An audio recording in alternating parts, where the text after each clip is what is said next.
In the 4th year of our marriage, Marcel and I both had affairs. He took care of a young college girl, treating her like a treasure. I also secretly kept a pure-hearted male college student behind his back, reliving the passion of my youth. I thought he had long grown tired of this marriage filled with daily squabbles. But unexpectedly, on the day he discovered my betrayal, he went crazy, insisting that we should return to our family life together. Chapter 1. Marcel slept in the study again tonight. When I went in to bring him coffee, I happened to catch him handling some documents while talking on the phone with the young girl he kept outside. His phone, placed beside his computer, was on speaker mode. The girl's voice was coquettish, with a hint of possessiveness. "Why didn't you answer my video call? Are you with that old woman? Afraid I'll see you together?" Marcel coaxed her gently. "What are you talking about? I'm reviewing contracts. I'll video call you as soon as I'm done. Be good." The girl persisted. "Marcel, don't forget your promise that you'll never touch her again. Got it? You little jealous thing. I've been sleeping in the study lately, you know that." Hearing his softened tone, I was momentarily dazed. Once, when I used to throw little tantrums, he would lower himself just like this to soothe me. After all this time, he's still the same Marcel who, once in love, would pamper the other person without any limits. Except now, the one being pampered is someone else, a young girl, as young as I once was. Chapter 2. Marcel's smile froze on his face the moment he saw me, perhaps fearing I would say something harsh to his little girl. He quickly ended the call and scolded me with a frown. "Why didn't you knock before coming in?"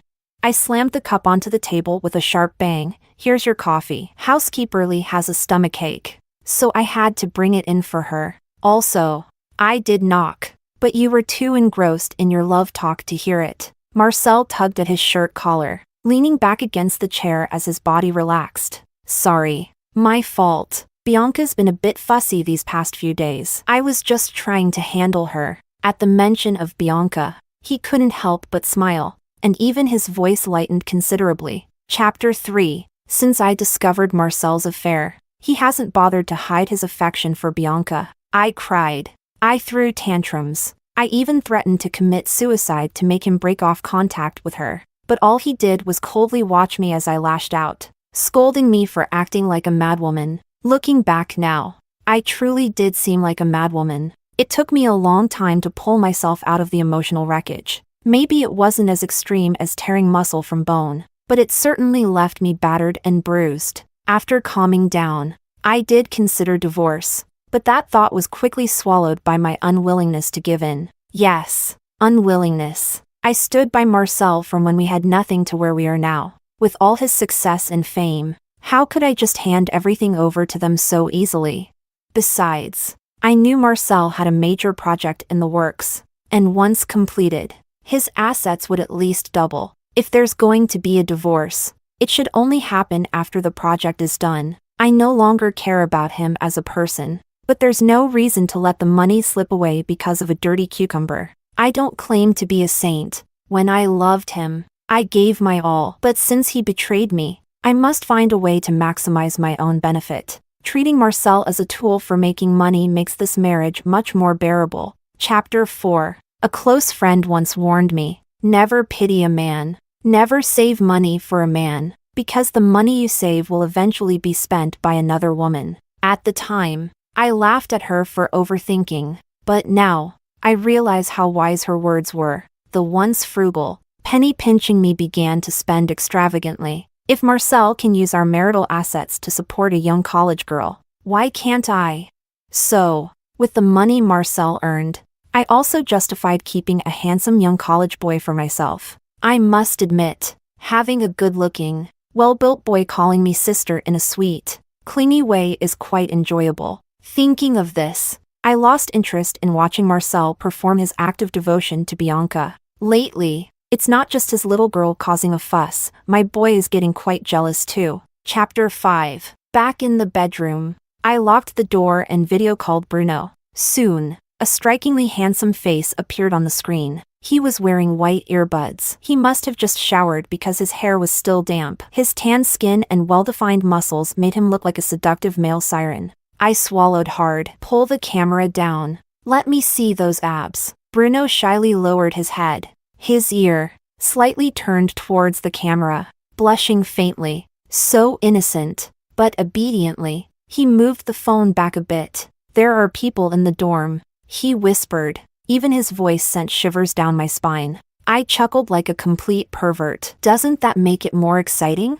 Bruno's ears turned even redder, the blush spreading down to his neck. Afraid I might say something even more provocative, he quickly changed the subject. Sister, there's a junior who's been pursuing me these past few days. She looks a bit like you. Chapter 6. With Bruno's looks, it's no surprise that many would chase after him, but this was the first time he mentioned it to me. Bianca's words about being an old woman echoed in my mind, making me inexplicably irritable. 6 years older, maybe I really am a bit old for Bruno. So, do you like her too? If so, I'll let you go. He didn't expect me to say that, and he clearly panicked. That's not what I meant. He waved his hand, explaining, my roommates told me I should let you know how in demand I am, so you'd feel a sense of urgency. I don't want freedom. I just want you to care about me a little more. Sister, I only like you. His words were so earnest and anxious, as if he genuinely feared I'd leave him. I sighed. It started as something casual, but the worst thing is when someone gets emotionally involved. Bruno, I like you too, but there's too much between us. It won't lead to anything. You should find someone your own age and have a normal relationship. Maybe we should end this. As soon as I finished speaking, there was a sudden, urgent knock on the door. Through the door, Marcel's voice sounded agitated. Margarita, who are you talking to? Chapter 7. I quickly ended the video call. Marcel's project was in its final stages, and after enduring for more than half a year, I didn't want any complications at the last moment. I opened the door and looked up at him. So, have you calmed down your mistress? Does she know you're banging on my door in the middle of the night? Marcel's face was dark, his brows furrowed. He lowered his voice and asked again, who was it? I rolled my eyes, unable to resist snapping back. None of your damn business. Margarita, are you fucking around with someone else? Seeing his hands clenched so tightly that his knuckles were white, I found it rather amusing. He had flaunted his affair so blatantly, as if the whole world should know he'd cuckolded me, and now he couldn't handle the slightest suspicion? In what capacity are you asking me this? I crossed my arms and leaned against the doorframe. As my cheating husband, or as Bianca's boyfriend? Only someone filthy sees filth in everything. Marcel glared at me, his eyes filled with a murderous intent, as if he wanted to tear me apart piece by piece. He extended his hand toward me. Give me your phone. I couldn't be bothered with him, so I stepped back into the room and slammed the door in his face. Chapter 8. Marcel went crazy, pounding on the door relentlessly. Annoyed, I sent a message to Bianca. Your man is knocking on my door. Maybe he wants a night of passion with me. Should I open the door for him? A few minutes later, it finally went quiet. I exhaled deeply, tossed my phone aside, and collapsed onto the bed, staring blankly at the ceiling. The sound of WeChat notifications kept going off. I didn't know if it was Bruno, Bianca, or both of them bombarding me with messages. Whoever it was, I didn't want to look right now. I was just so tired. Chapter 9. The next morning, when I woke up, Marcel had already left for the office. Housekeeper Lee brought up breakfast, hesitated for a moment, and asked, Madam, did you and the master have a fight? He seemed to be in a bad mood today. Housekeeper Lee is great in many ways, but she's a bit old-fashioned. I've told her countless times to just call us by our names, but she insists on using formal titles, saying it's important to maintain proper etiquette. Eventually, I gave up and let her have her way. I picked up an egg, tapped it twice on the table, and shrugged indifferently. It's probably that girl outside causing him trouble. Bianca has been getting increasingly arrogant lately, thanks to Marcel's indulgence. So last night must have been rough for him. Housekeeper Lee's expression changed several times. Madam, you can't just let the master continue like this. You've been married for so many years. It's time you had a child. Maybe if you had a child, the master would come back to you. Trying to bind a man who's already changed his heart with a child, how desperate does one have to be to resort to that? I shook my head. That wouldn't be fair to the child. Besides, I don't want to win him back. The moment I had to threaten him with my life and it still didn't change his mind. I decided I didn't want this man anymore. Chapter 10. When the company was up and running smoothly, I stepped down from my position as general manager and started my own studio. I pursued my passion for jewelry design, and in the past couple of years, I've achieved some modest success. Just as I parked my car in the studio's underground garage, Bruno appeared out of nowhere. His eyes were red, and his upper eyelids were still swollen. "Sister," he called out to me, his voice sounding much hoarser. His eyes looked at me so pitifully, like a little puppy that had been abandoned. "What are you doing here?" I asked. "You didn't reply to my messages, and I didn't dare to call you, so I came here to wait for you." He took a few cautious steps forward and gently tugged at my sleeve. "Please don't leave me. If I did something wrong, you can tell me. I'll change. I promise." Chapter 11. I started feeling irritated again, a mix of frustration and an undeniable sense of heartache. "Bruno, you need to understand. Our relationship is twisted. If we part ways, we can't even call it a breakup. It's just an end. Do you get that?" The color drained slowly from Bruno's face. He lowered his head, refusing to speak, but his hand stubbornly clung to my sleeve. He held on so tightly, so desperately. I took a deep breath and, in the end, my heart softened. "Bruno, find someone your age and love her fully. Go have a healthy relationship, one that can be out in the open, in the sunlight." Bruno sniffled and refused my suggestion without hesitation. "I only want you." We stayed like that, arguing back and forth in the underground garage for a long time. But in the end, I couldn't bring myself to reject him completely. Well, he's still young. Given time, he'll eventually grow tired of me. Just like Marcel, who once loved me so much he would have jumped into a river for me. But now he's moved on to someone else. Chapter 12. After spending the whole morning drawing, I stretched and decided to take a break. As soon as I turned on my phone, I saw that Bianca had sent me another bunch of messages. This mistress was getting bolder by the day. When she first added me as a friend, she didn't even dare say who she was, only subtly showing off her relationship in her social media posts. Now she was bold enough to challenge me directly. She sent 2 photos. In one, she was smiling radiantly, wearing an expensive necklace. In the other, there was another necklace, beautiful in design, but clearly inferior to the first. But I recognized it instantly. It was the one I loved a few years ago but couldn't afford to buy. That year,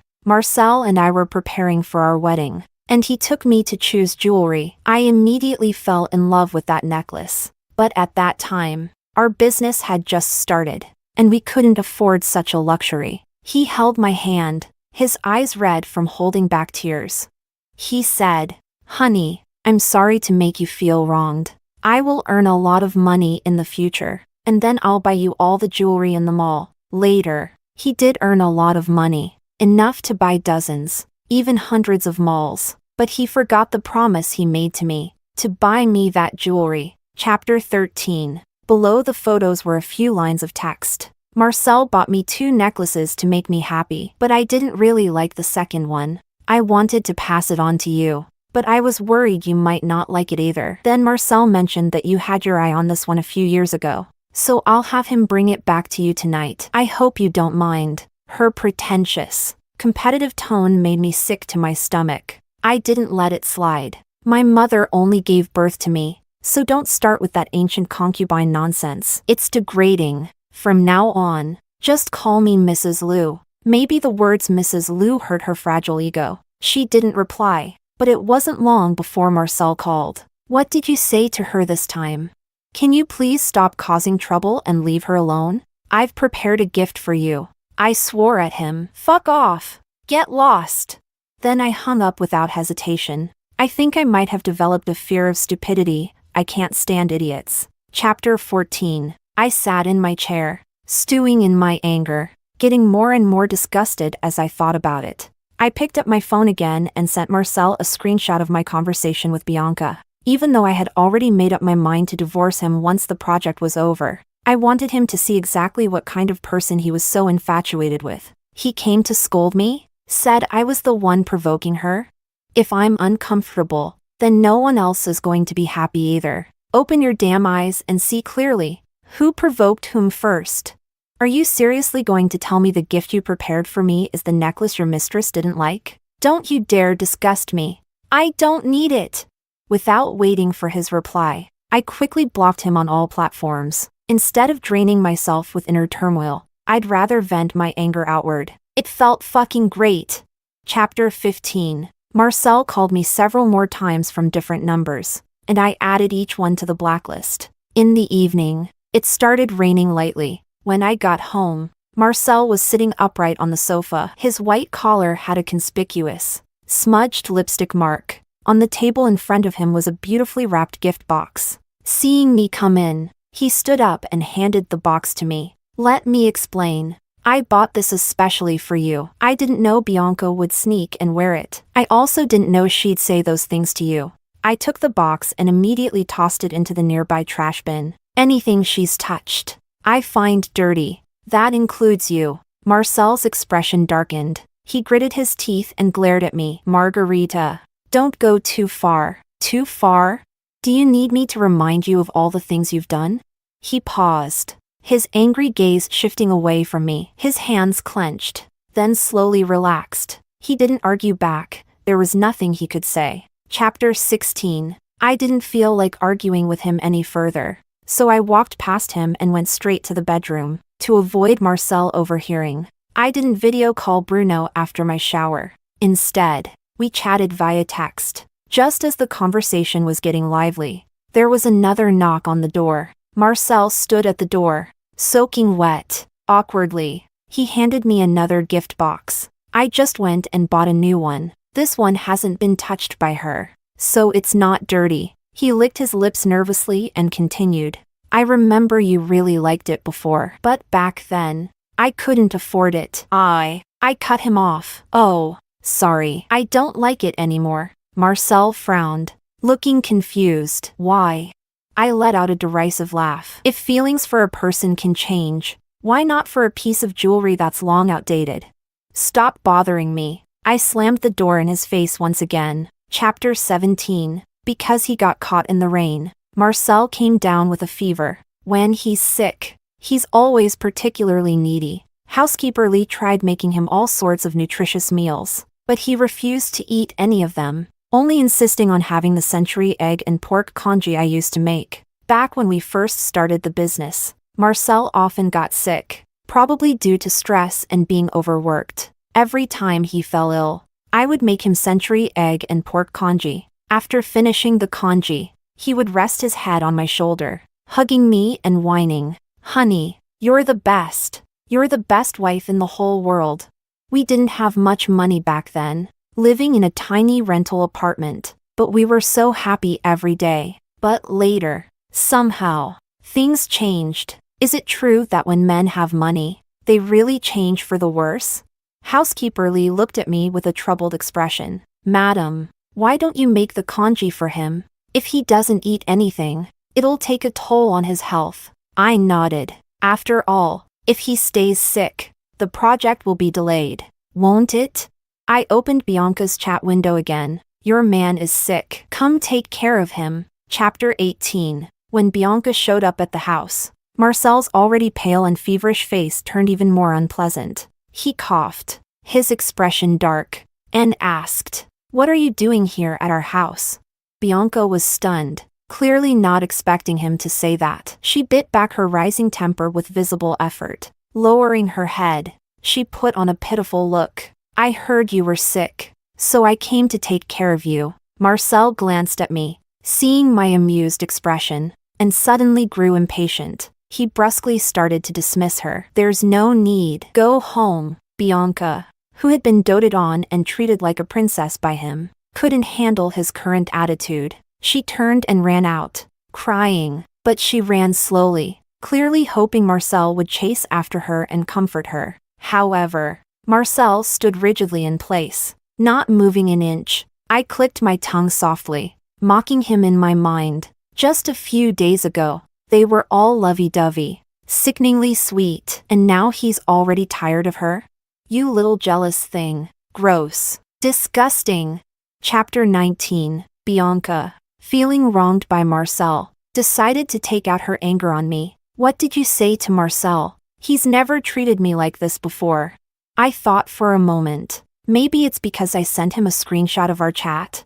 Oh, and he also said that the necklace was something he specifically bought for me, and you just took it for yourself. I guess that's all I did. Bianca must have been furious because she started hurling insults at me. You bitch. Stupid whore. No wonder Marcel doesn't want you.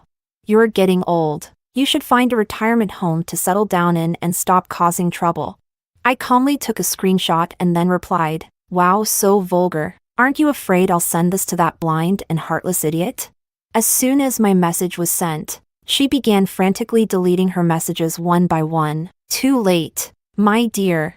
I unblocked Marcel just long enough to send the screenshot and then blocked him again. Before blocking him, I didn't forget to curse him out thoroughly. Never let a scumbag couple off the hook. Chapter 20. Before this, I never intended to cause trouble for Bianca, even when I was trying to save our shattered marriage by threatening suicide. I didn't say a single bad word about her. I always believed that flies don't land on eggs without cracks. The real issue in infidelity is the man's lack of loyalty. But the more I held back, the more she thought I was an easy target. She kept provoking me again and again, even outright attacking me a few times. I remember when I slit my wrist and was lying in the hospital. She came to see me. She pressed her hand on my bandaged wrist. Full of fake sympathy, Marcel really is heartless to you. Sister, even seeing you like this doesn't make him feel bad. When I get a little scratch, he fusses over me for ages. She even brought her friends to my studio to mock my work. They laughed loudly, criticizing without restraint. They wondered how terrible someone's taste must be to appreciate the ugly things I designed. If I kept tolerating this, even the Notre Dame de Paris would invite me to ring its bells. Chapter 21. Bianca hadn't bothered me for a long time.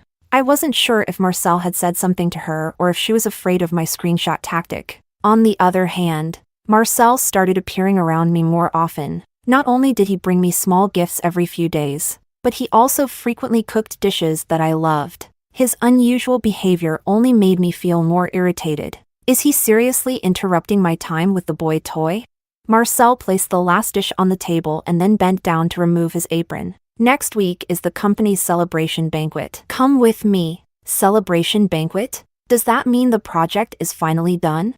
I smiled and agreed, silently planning to arrange a meeting with a lawyer to draft the divorce papers soon. He hung up the apron, sat down, and placed a piece of chicken wing in my bowl. If you have time in the next couple of days, help me pick out some outfits. They should match your dress.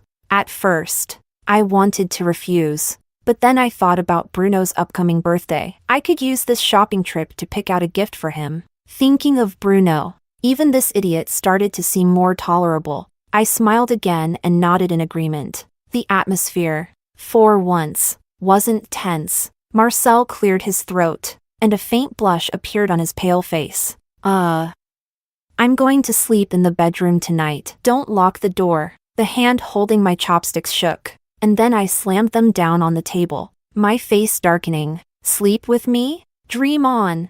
Chapter 22. Not expecting such a strong reaction from me, Marcel angrily threw down his chopsticks and stormed out. Maybe my response had severely wounded his male pride because he didn't come home for 2 days. I was perfectly fine with that. I decided to spend the weekend shopping with Bruno. Arm in arm, we walked into the mall, laughing and chatting, when we ran into Marcel, who was helping Bianca pick out clothes. He seemed to be growing impatient, frequently checking his watch. Just as I was about to pull Bruno away, Marcel looked up from his watch and our eyes met. His gaze dropped to my hand, resting in the crook of Bruno's arm, and his handsome features tightened with inexplicable sharpness. He quickly strode over to me and pulled me to his side. "Is this Bruno, the guy from that phone call?" Marcel asked. His voice was hoarse, almost unrecognizable. I nodded, admitting it. I was already prepared for the end, so there was no need to hide it anymore.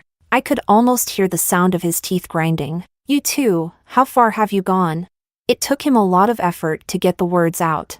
I replied casually. However far you've gone with your mistress. That's how far we've gone. Chapter 23. Marcel's face went from red to white to green. His grip on my arm tightened, growing more painful by the second. Noticing my discomfort, Bruno placed his hand on Marcel's wrist. Mr. Liu, you're hurting her. That statement successfully made Marcel release his grip on me, but the hand he pulled away clenched into a fist, and he swung it hard, landing a punch on Bruno's face. The two men, both over 6 feet tall, started grappling with each other, quickly drawing the attention of people around us, including Bianca, who had just finished changing and was coming out. She screamed and rushed over, trying to pull them apart. When she finally saw Bruno's face, she stumbled back a few steps, the color draining from her face. Senior?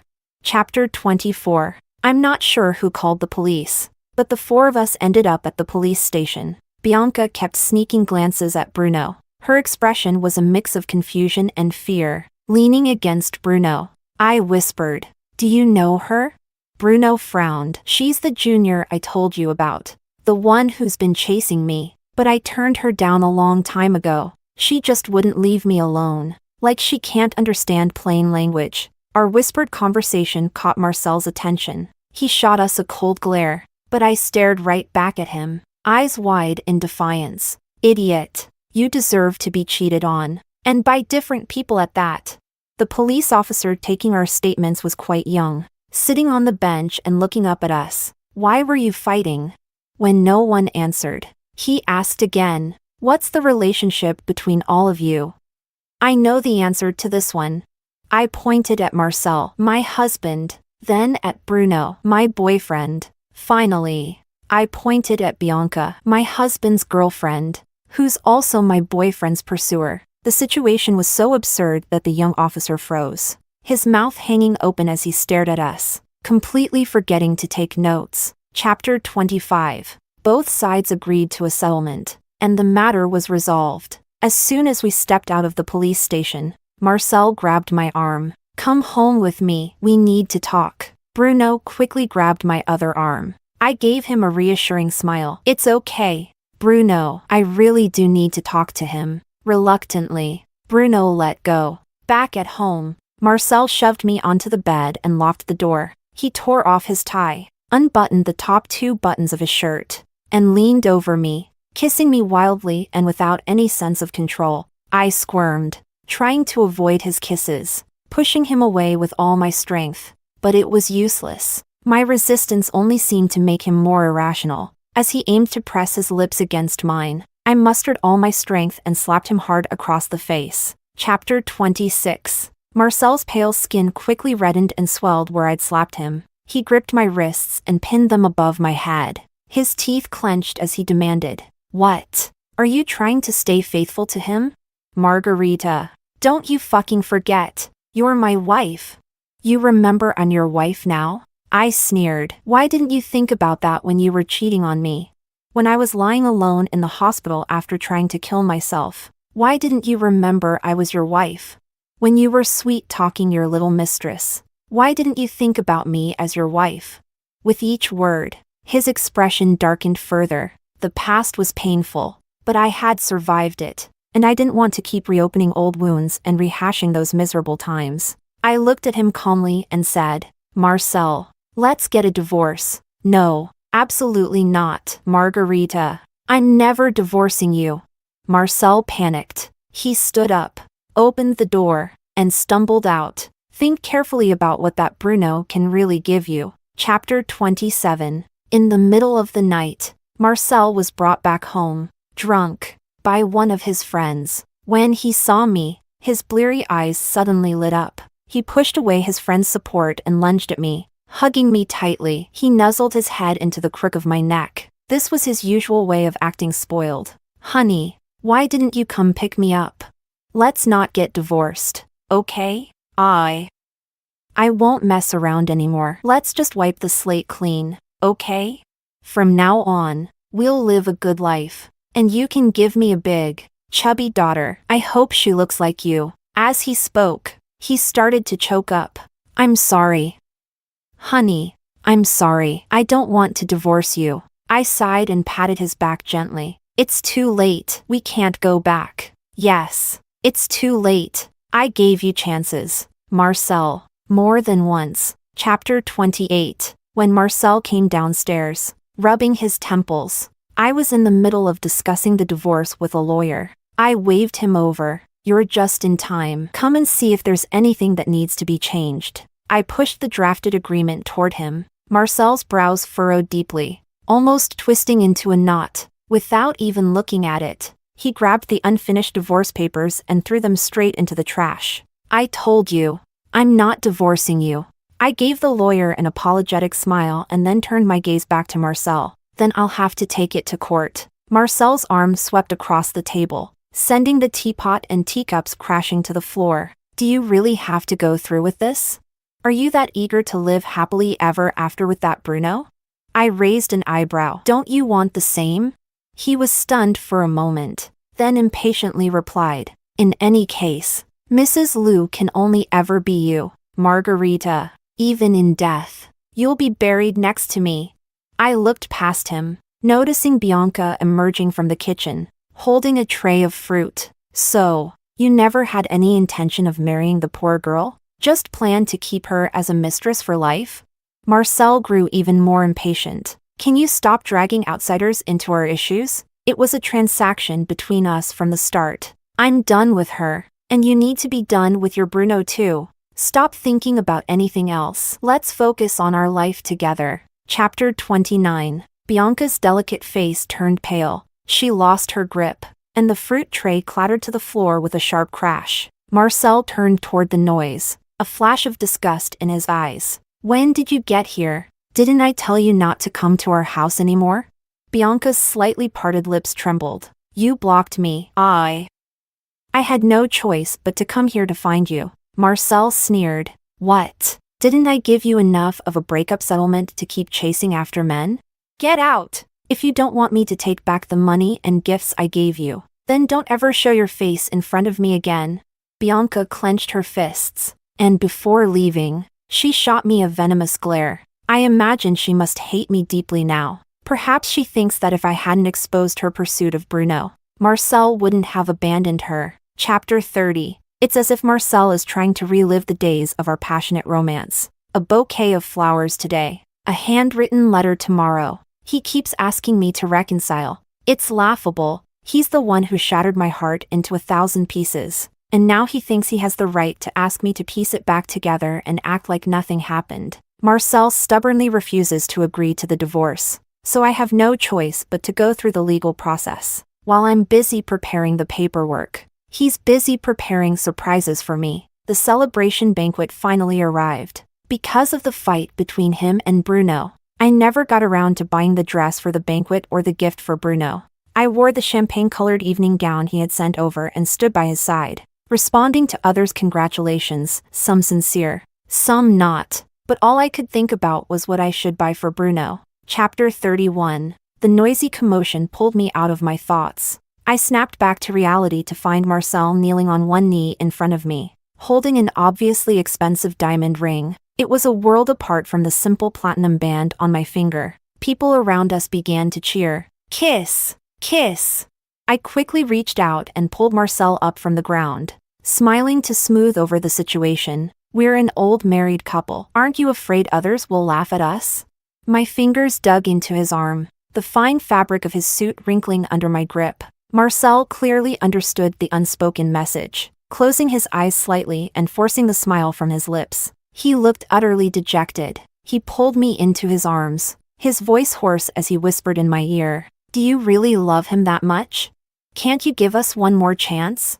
To the onlookers, the scene must have appeared beautiful and romantic, especially after his heartfelt proposal with a diamond ring, but no one knew that a single tear had fallen onto the back of my neck. Chapter 32. At the celebration banquet, I gave Marcel the appearance of dignity. After all, when people are looking for a joke, the object of ridicule is usually more than one person. I didn't want to be the subject of everyone's gossip, and I honestly didn't see the need to make a public spectacle of it. It seemed that Marcel had suddenly remembered all the promises he hadn't kept and was desperately trying to make up for them. A few times. I even passed by the study to find him holding our old photos, secretly crying. Empty wine bottles littered the floor at his feet. Just like he used to ignore me, I now ignored his efforts and emotions. He seemed convinced that my desire for a divorce was solely because of Bruno. I never told him that the thought of divorce had been in my mind for a long time. It was only now that the timing felt right. In just 2 weeks, he had lost a lot of weight. The custom-made suits that once fit him perfectly now hung loosely on his frame. But I no longer felt any pity for him. Chapter 33. For Bruno's birthday, I brought the watch I bought for him. As I was about to leave, Marcel blocked my way. He hung his head, half his face hidden in the shadows, as if he was silently begging me not to go. He seemed to have suddenly remembered that today was also our wedding anniversary. I tilted my head, thinking aloud, I remember. On my birthday, I stood in front of the door, blocking your way. But you still left. You said it was the 100th day anniversary of you and Bianca, and you had to be with her. If I stay today, wouldn't Bruno feel as hurt as I did back then? I'm sorry, he murmured, but if you leave, I'll be hurt too. Marcel, you're the one who hurt me. If I make you feel the same pain now, it's only fair. But Bruno never hurt me, so I can't let him suffer. That's what fairness means. His arm, which had been blocking my way, fell limply to his side. As I walked past him, I heard him choke out behind me. Did you cheat on me just to make things fair? I didn't answer. At first, yes, that was my intention. But, faced with Bruno's warmth, understanding, and kindness, how many women could stay completely clear-headed? Chapter 34. This was my first time meeting Bruno's roommates. A group of young men greeted me kindly, their eyes untainted by the harsh realities of the world. One of them, with darker skin, nudged Bruno with his shoulder, teasing, "Your girlfriend is even prettier in person than in the photos. No wonder you turned down the dance department's campus queen." Bruno nervously pushed him away. "Don't talk nonsense, sis. He's just joking. No one is chasing after me." Last time, when I mentioned ending things because someone was pursuing him, it seemed to have genuinely scared him. I was about to reassure him when my phone rang. It was an unknown number from the city. When I answered, a strong wind was blowing on the other end, making the voice sound fragmented. "Margarita, I'm on the rooftop of Shengshi. I'll wait for you for half an hour. If you don't come, I'll jump." Shengshi is a mall in our city, known for its affordable prices and wide variety of goods. Back when we had no money, Marcel and I used to go there for dates. Before I could say anything, Marcel hung up.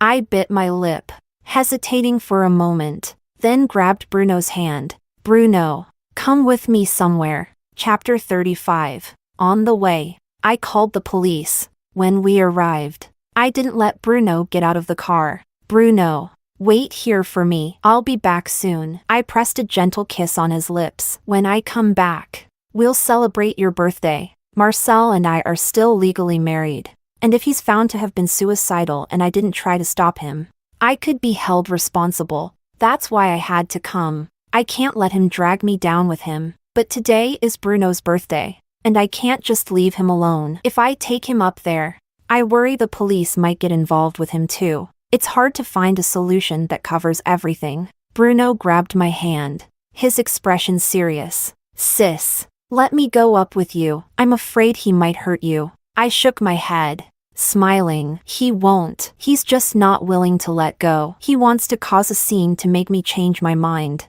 "Don't worry. He won't actually kill himself. And he won't hurt me. He's just trying to use the same tactic I once used, to pressure me." Bruno lowered his eyes, his long lashes casting a shadow on his cheeks. "Then, will you change your mind?" I shook my head firmly. Marcel and I have reached a crossroads, and from here, the only path is to part ways. Chapter 36. When I reached the rooftop, Marcel was sitting by the railing, smoking a cigarette, holding a can of beer in his other hand. The wind billowed through his empty shirt, making it flap loudly. He turned to me with a smile, raising his hand in a mock toast. "You said it yourself. Fairness. He spoke slowly, his voice rough and grating from too much smoking. Back then, you threatened to die if I didn't break up with Bianca. Now I'm doing the same. It's only fair. So, I die. Or you break up with him, your choice. I raked my hair in frustration, resisting the urge to kick him off the roof. How does he have the nerve to bring this up? Yeah, I did threaten to die. And what did you do? You said I was acting like a madwoman. Marcel, now I'm giving those exact words right back to you. He swayed on the edge, so I softened my tone. Okay, that's enough. I didn't actually die back then, did I? Marcel, right now, you're just like I was, trapped in your own obsession. Come over here. Let's talk seriously. Out of the corner of my eye, I saw a flash of orange. The firefighters had arrived. I kept Marcel's attention on me until that orange-clad figure made a leap, tackling him to the ground. Marcel grinned, tears spilling down his cheeks. You knew that if you had just made the choice I wanted, I would have gone back with you quietly. But you wouldn't give in. Not even once. Not even a little lie to comfort me? I shook my head. Lying is wrong. Didn't you make the same choice back then? Not to lie to me? Chapter 37. Seasons passed, and our divorce case dragged on for a year. It turns out, as long as one party refuses, divorce can indeed be a hassle. I moved out of our house and bought a small apartment near my studio. The next day, Marcel bought the apartment next door at an inflated price. I don't know who gave him the idea, but he came over, full of bravado. If we can't go back to the past, then I'll just court you all over again. I think maybe exposing Bianca's true colors brought some bad karma upon me, and my punishment is having a Marcel who won't leave, no matter what I do. It seems he really doesn't understand what it means to give up, or what it means to be unwelcome. Chapter 38. The days grew hotter, and Bruno finally graduated from university. He wore his cap and gown, smiling brightly under the sun. I held the camera, snapping picture after picture of him. He truly was a sight to behold, every shot looking effortlessly stunning. Danger often strikes in an instant. Just as Bruno threw away his bouquet and started running towards me, I felt a force shove me aside. My knees sank into the soft grass. Behind me, screams echoed through the air. Blood, dark and winding, began to spread. The person who had clung to me like a stubborn piece of gum for the past year lay in a pool of blood, a knife embedded in his abdomen. He had secretly followed me after all. Bianca, who had attacked him, was already subdued by Bruno, her arms pinned behind her. I crawled over to Marcel, not daring to touch him for fear of causing further harm. Marcel, hang in there, I stammered, fumbling to pull out my phone, but my hands wouldn't cooperate. They were shaking too much. It's okay, don't cry. Marcel weakly raised his arm, struggling to touch my face. Was I crying? I wiped my face with my hand, finding it wet with tears. Chapter 39. I'm not sure who called 911, but Marcel was quickly loaded into an ambulance. Inside, he held my hand, asking with difficulty, if I survive, will you give me another chance? I didn't answer directly. Marcel, if you die saving me, I'll feel guilty for the rest of my life. Please, you have to live. I'm begging you. He tried to smile. Even now, you still won't lie to me. Stop crying. I still have so much money left to spend. How could I afford to die? Chapter 40. Thankfully, the knife hadn't damaged his spleen, but he'd lost a lot of blood and needed an urgent transfusion. Bruno stayed by my side, waiting outside the emergency room for over 3 hours. After a long hesitation, he finally gathered the courage to ask me, Sis, if Mr. Liu pulls through, will you get back together with him? I shook my head. Gratitude is gratitude, and love is love. They're not the same. If I got back with him just because he saved my life, it wouldn't be fair to either of us. Marcel woke up the next morning. I brought him some congee I had made. He glanced at it, looking a bit displeased. Why isn't it century egg and pork congee? I stirred the plain congee with a spoon, gently scolding him. The doctor said you just had surgery, so you need to start with plain congee. He gave a small nod and fell silent. After a long time, when the congee had already cooled. Just as I was about to feed him, he spoke again. "Bring the divorce papers tomorrow." I nodded and softly replied, "Okay." After all this time, we finally decided to let each other go. Chapter 41. Bianca was arrested for attempted murder. During the interrogation, she requested to see me. I was curious to hear what she had to say as well. After more than a year, she had lost much of her former glamour. She looked haggard and worn. "Margarita, you must be wondering why I wanted to kill you." She glared at me with such venom, as if she wished she could tear me apart. "Because you deserve to die. The two people I loved both left me because of you." Marcel, who on the surface seemed to cherish and pamper me, called out your name more than once while we were together. And my senior, I liked him so much. I was even ready to leave Marcel if he accepted me. But he refused. He said he already had someone he liked and told me to stop bothering him. She banged her handcuffed hands on the table repeatedly, the metal clanking loudly. "Margarita, what's so great about you? Why did they both abandon me for you? Do you know how exhausting it was for me to pretend to be pure and kind in front of Marcel? Even though I knew he might just be using me as a substitute for you. I accepted it. But in the end, because of your meddling, he dumped me too. If he hadn't rejected me, I wouldn't have ended up with Duncan. That beast of a man. He didn't just abuse me, he was sick. He was sick. I don't have much time left. Do you know that? Margarita, it's all your fault."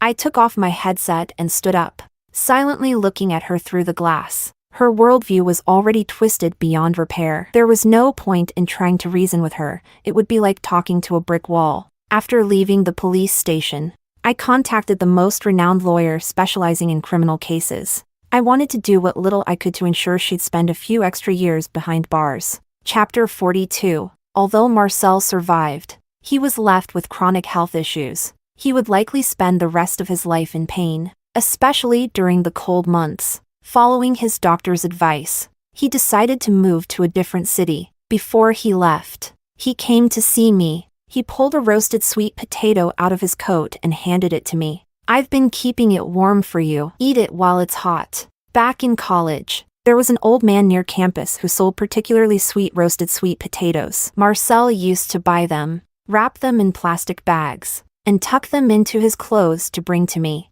I took it from him, peeled off the skin, and took a bite. It didn't taste the same as it used to. "My flight is tomorrow afternoon. Will you see me off?"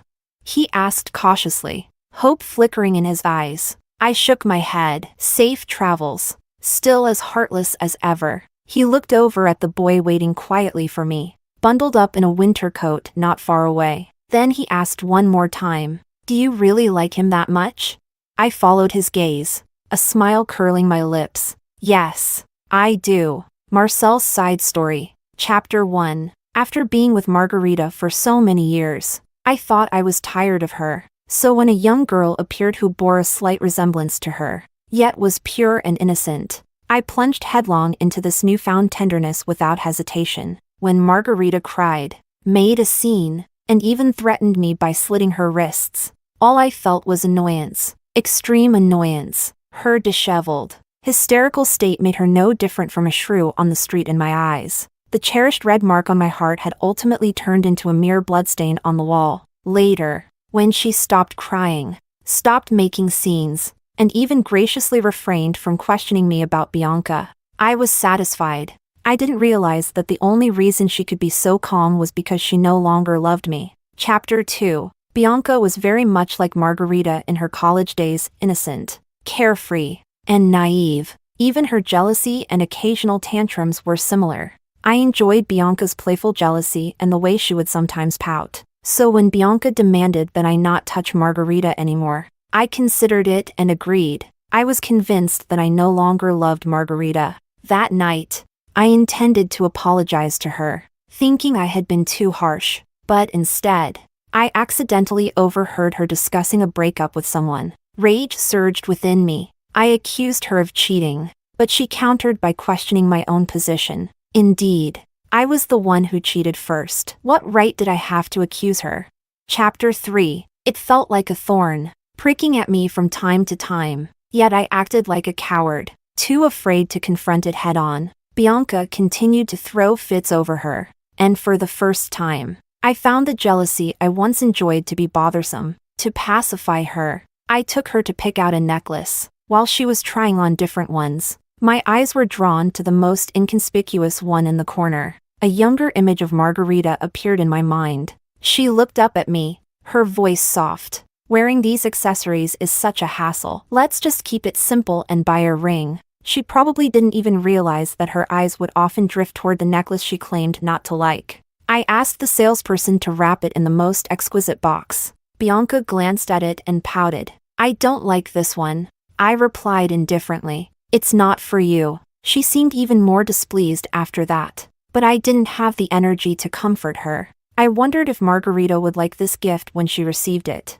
Chapter 4. I never imagined Bianca would do something like this. I began to question whether I truly knew this girl. I also began to question whether I was really over Margarita. When she tossed the necklace into the trash without a second thought, it hurt. So despite the lightning and thunder outside, I ran into the storm without hesitation. I brought back the necklace and gave it to her again. But she still wasn't happy. She said she didn't like it anymore. I couldn't tell if she was referring to the necklace or to me, or maybe both. Chapter 5. I broke up with Bianca after she cursed out Margarita, with swollen eyes. She begged me to forgive her, saying she only did it because she cared too much about me. Her almond-shaped eyes were misty with tears, looking pitiful. Through her, it was as if I saw Margarita at 18. During our dating days, when Margarita would act coy and apologize, she would look at me just like that. I gently wiped away the tears from the corners of her eyes. I transferred $2 million to your account in a few days. I'll take you shopping for a couple of outfits. Let's part on good terms. I never imagined that I would run into Margarita at the mall. Her eyes were shining, like they were filled with stars. How long had it been since I last saw her smile like that? It seemed like a very, very long time. Jealousy clouded my mind. I ended up hitting someone. Chapter 6. At the police station, when she pointed out that Bianca was chasing after that Bruno, I felt nothing inside. But hearing her say my boyfriend was particularly grating, after everything was laid bare, she asked for a divorce. I panicked. Honestly, I never thought there would come a day when we would separate. Not even when I saw her as a shrew during those times. I wanted to win her back. But she didn't give me any chance. Not even when I tried to imitate what she had done before and faked a suicide attempt. As I sat on the rooftop, thinking while the wind blew, I reflected on so much. I thought about how desperate and helpless she must have felt back then. How much she wanted to save our broken marriage that she resorted to such an extreme method. Just like I was doing at that moment. Even when I threatened to die, she didn't give me a chance. Even when my life was truly at risk, she didn't relent. I never knew she could be so stubborn that she wasn't even willing to lie. Even though we both knew the truth, she must have really given up on me. She cried and begged me not to die. But I knew it was out of guilt, or maybe it was just a tiny bit of affection accumulated over the years. I haven't even seen what your future baby will look like. How could I bear to die? How could I bear to let you carry the guilt of my death for the rest of your life? Margarita, don't cry. When I wake up, I'll set you free.